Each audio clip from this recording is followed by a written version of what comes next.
All right, so let's talk about the Zuck. The Zuck on old Joe Rogan's.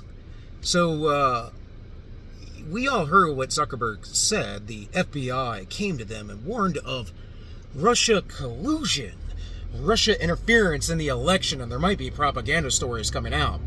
Well, first off, that's a lie. Mark Zuckerberg knows very well that there was no major Russian interference, just like Twitter knows that, because they've released the logs on this. We know that the majority of bot accounts and any sort of potential interference came from Iran and primarily China by a factor of like 100 or something crazy.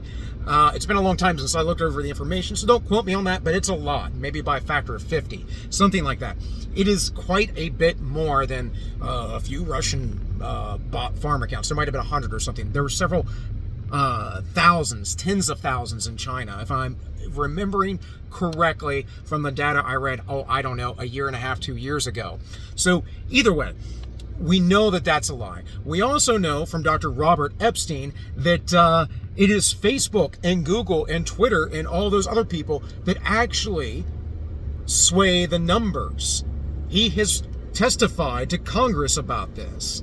So Zuck is just giving a convenient lie.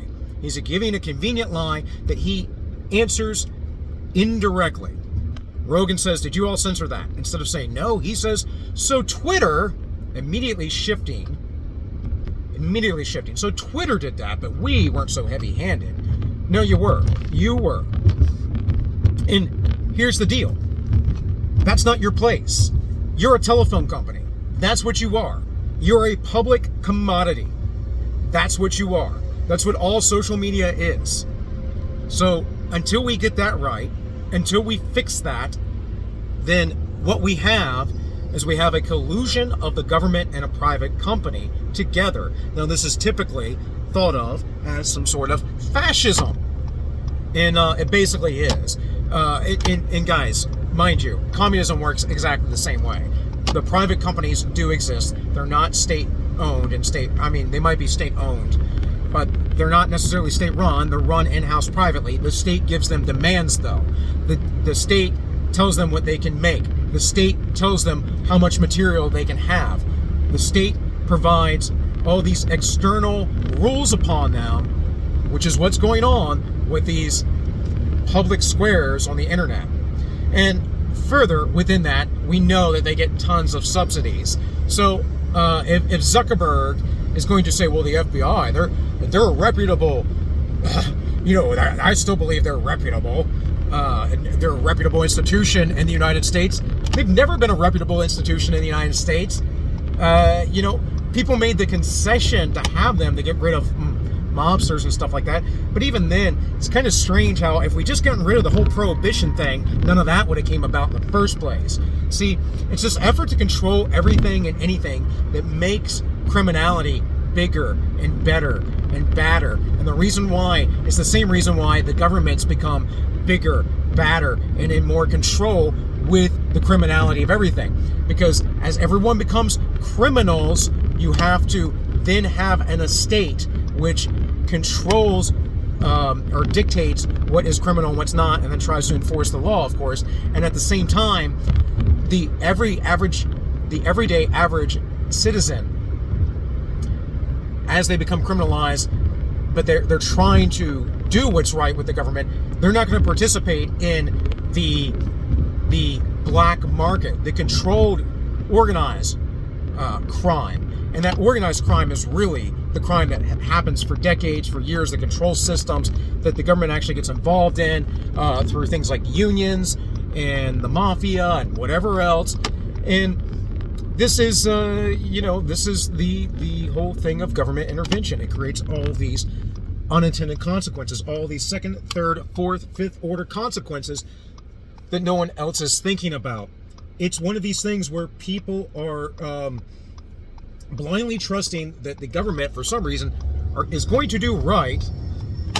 The government is going to do what it's supposed to be doing because they're here for the good of the people. They would never be corrupt.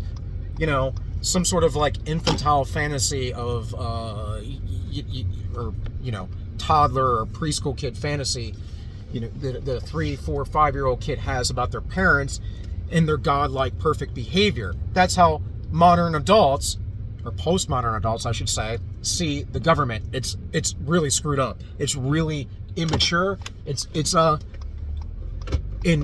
been engineered for, again, nearly 100 years. The infantilization of the entire society. So, again, Zuck says this nonsense. It is nonsense. It isn't nonsense in that, yes, the FBI came to him. The FBI told him specifically, 100%, if it wasn't him, it was people somewhere in the chain along the upper echelons of Facebook. They told them, hey, this diary thing's coming out. They probably did say, oh, it's Russian propaganda. But trust me, Zuckerberg knows better. These companies know better. What's going on is the same thing with them, Facebook giving testimony to Congress that's false, and they're basically saying, oh, we don't hurt children, or these things don't happen here and there, blah, blah, blah, blah.